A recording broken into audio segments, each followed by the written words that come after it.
Good morning, children. In the last lecture, we already studied about the advantages, disadvantages of self-pollination, cross-pollination. Now, we all have to study that how nature is favoring the cross-pollination. There are several things which nature is favoring the cross-pollination. Here we are studying. Nature is favoring the cross-pollination as the some plants are, few points are there which we all had to cover. Unisexuality, the first point is unisexuality, then dichogamy, then self-sterility, then hercogamy, and then heterostyly. So we'll understand each and every topic. That what is each and every topic is just saying. Unisexuality. What does it mean? Unisexuality means that male and female trees are different. The male tree will bear the male flower, the female tree will bear the female flower, means the staminate flower as well as the pistillate flower. For example, palm and papaya. Sometimes there is some few species are also bisexual, and cucumber, gourd, etc. are also having the male and female part on the same plant. So we all know that when the male and female part are different, then the pollination will occur like the cross pollination. So in this way, unisexuality features of the plant is favoring the condition of cross pollination. Now coming to dichogamy. Dichogamy means the different time of maturation of androecium and gynoecium. There are different timing of maturation, that sometime the anther androecium mature first, sometime gynoecium mature first. So depending upon the condition, there are two type of phenomena: protandry and protogyny. Protandry means anther will mature early than the stigma. For example, in the ladyfinger, sunflower. And protogyny means the stigma will mature early than anther. For example, custard, people, and apple. So dichogamy means the maturation, different time of maturation, because we all had studied in the self-pollination the maturation of the stigma and that anther will be at the same time, but the cross-pollination. So in this way, the nature is, the dichogamic phenomena is also promoting the feature of cross-pollination and helping it. Self-sterility. Self-sterility means sometimes there is a condition in which the stigma receive the pollen from anther of the same flower. Stigma is receiving the pollen or anther of the same flower, but it is not just undergoing further growth. So for that, it had to take the another plant of the same species pollen, and then the process will be fulfilled. So in the condition where the flower is present on its own, but its own flower is unable to promote the growth, so in that case, what is happening? In that case, the anther of another flower of the same species will complete that particular condition. So that is called self-sterility condition. So if self-sterility is also natural condition which is also promoting the phenomena of cross-pollination. Example is ray florets of sunflower. Hercogamy. The pollen of flower cannot reach the stigma of the same flower. There are some barrier or mechanical structure which are present near the stigma, so that are inhibiting the pollen to reach up to the stigma. So in that cases, like the primrose, oxalis. So in that cases, the hercogamy, the pollen of the flower cannot reach the stigma of the same flower, that is called the hercogamy, where the barrier or mechanical structure is being present. For example, there is a hood covering stigma present in the pansy and iris flower. There is a hood covering stigma which is forming barrier so that the pollen is not reaching up to the stigma. Now, the last condition here we all have to study is heterostyly. Heterostyly, stigma and anther grow at different height. It is also a condition observed in some flower, that is stigma and anthers are growing at different height, which does not favor self-pollination, because for the self-pollination they both should have a equal height, but they are both are on the different height. So this is also condition which is favoring the condition of cross-pollination. So these all are the natural condition. Example is primrose, oxalis. So these all are the natural condition which are just helping the phenomena and favoring the cross-pollination. Okay. Self-pollination is natural phenomena, but cross-pollination is being promoted by nature due to these phenomena. Now we are coming to the agents of pollination. Agents means medium which are helping. We all know that the pollination is a transfer of pollen grain from anther to stigma is called as pollination. The agents, the medium which are helping that pollination is called as agents of pollination. Some flowers are being pollinated by insects, some are by wind, some are by water. So coming to the entomophilous. Entomophilous means insect pollinating. The flower which are pollinated by insect is called as entomophilous. the flower which are pollinated means which are having the wind act as agent, which will take the pollen from one plant to other, the stigma of the other plant, that is called as anemophilus. Hydrophilus means when water is helping in the process of pollination. Sometimes ornithophily and elephophily. Ornithophily means the bird. In this condition, the bird is promoting the phenomena of pollination. And in this condition, elephophily, the Rafflesia flower, which is pollinated by elephant. So this is the condition of elephant pollinating flower. And artificial pollination is a phenomena in which man is just helping the pollination. In what he is doing the process of emasculation or bagging. What is the emasculation or bagging? Emasculation means he is just taking out the pollen and just putting that particular pollen on the stigma of other flower or the of particular species. So in that way, man is helping by the artificial means the pollination. He is acting as an agent, so that is called artificial pollination. Now we are going to study about the each and every type of pollination, about the agents of pollination. First of all, we are studying about the entomophilus, means insect pollinating flower.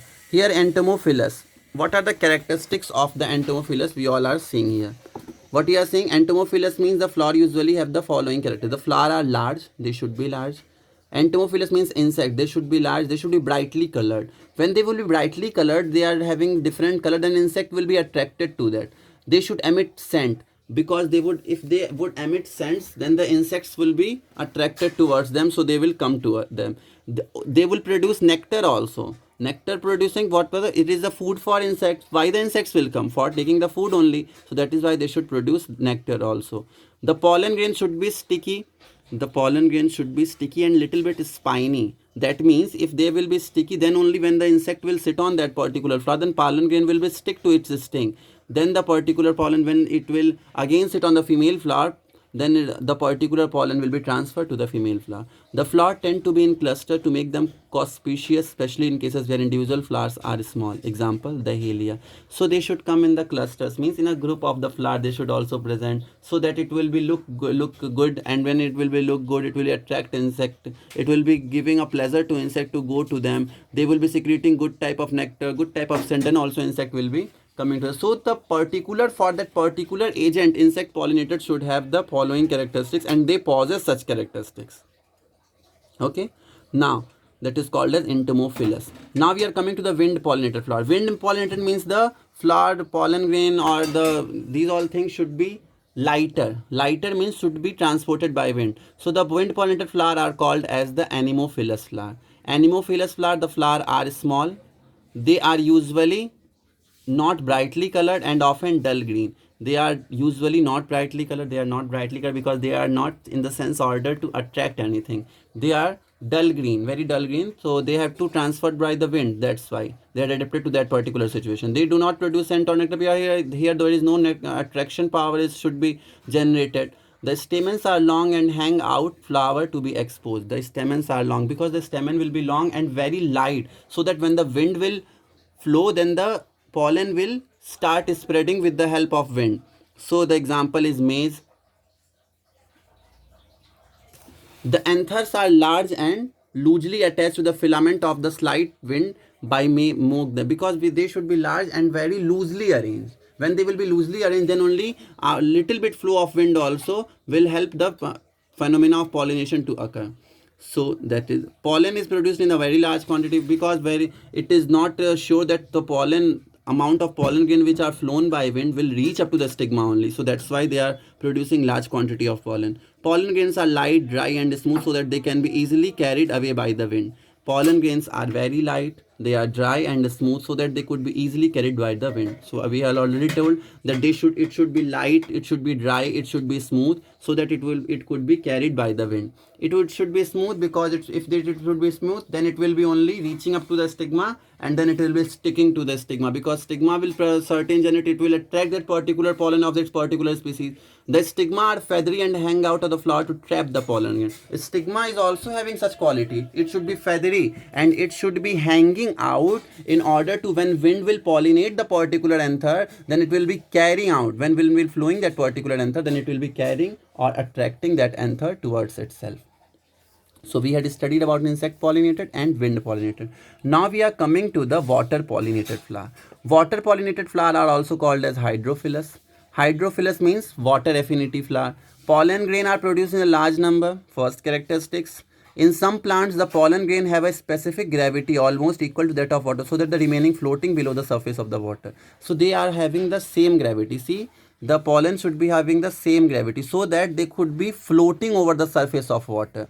Pollen will be floating over the surface of the water. In some special cases, male flowers such that they float on the surface of water till they meet the female flower, Vallisneria. Vallisneria, they will be floating on the surface of water.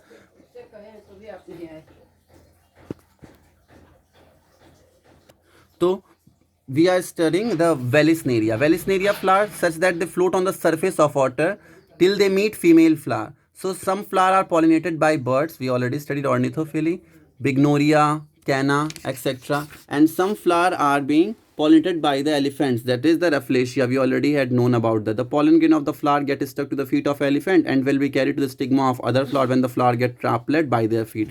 So when the elephant will walk, because that particular Rafflesia flower is very large, so that will be trampled by the elephant feet. So this is the insect pollinated flower. Artificial pollination we had studied. When man himself transfer the pollen from stigma to the stigma, which is called as artificial, it is the Babylonia and all the thing. It will be we took out the particular pollen and will be sprinkled on the particular female flower by the palm of the, not anything but the pollination. These days artificial pollination is also called artificial crossing. Emasculation I had just explained. Emasculation means just taking out pollen grain and will be transferred. And bagging is the process where we particular put the plastic bag. Later when they will pollinate, the plastic valve will be removed or that will be dried out.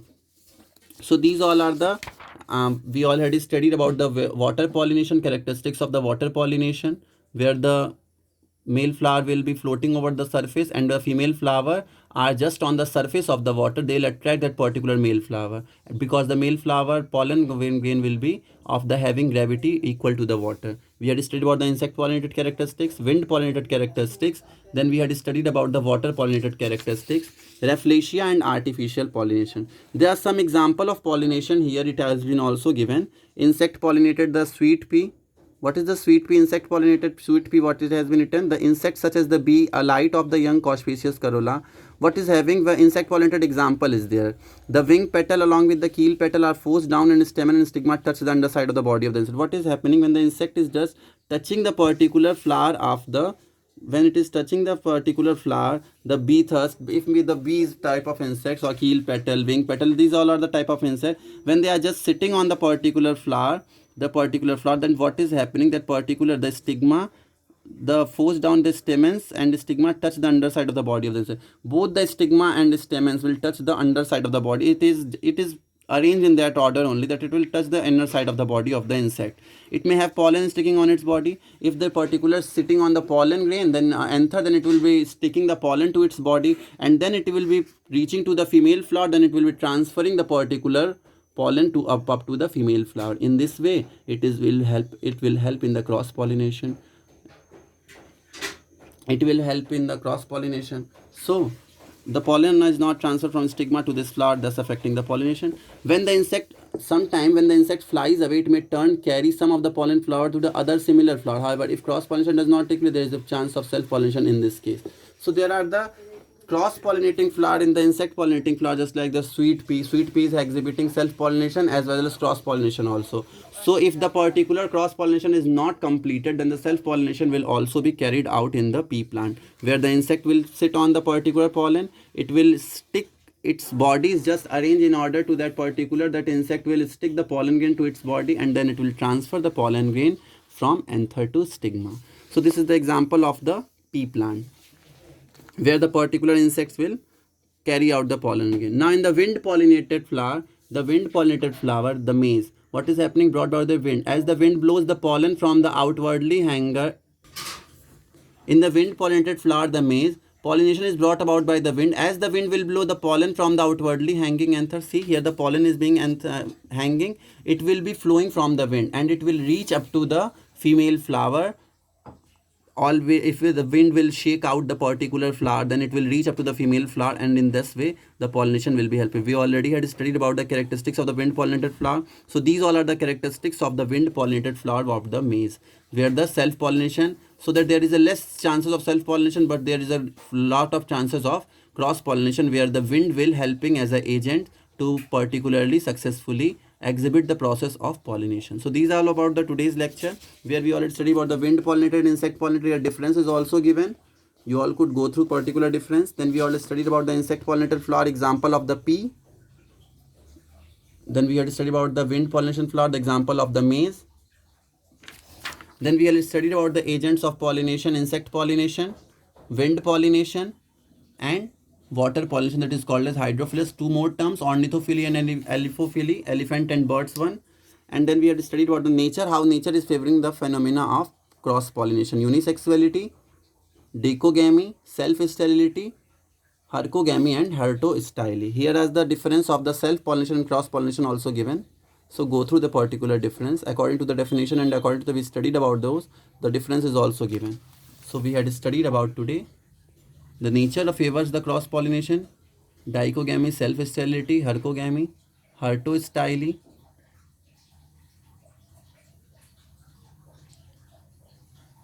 agents of pollination, and artificial pollination which is occurring by man, where emasculation and bagging process is being now used nowadays.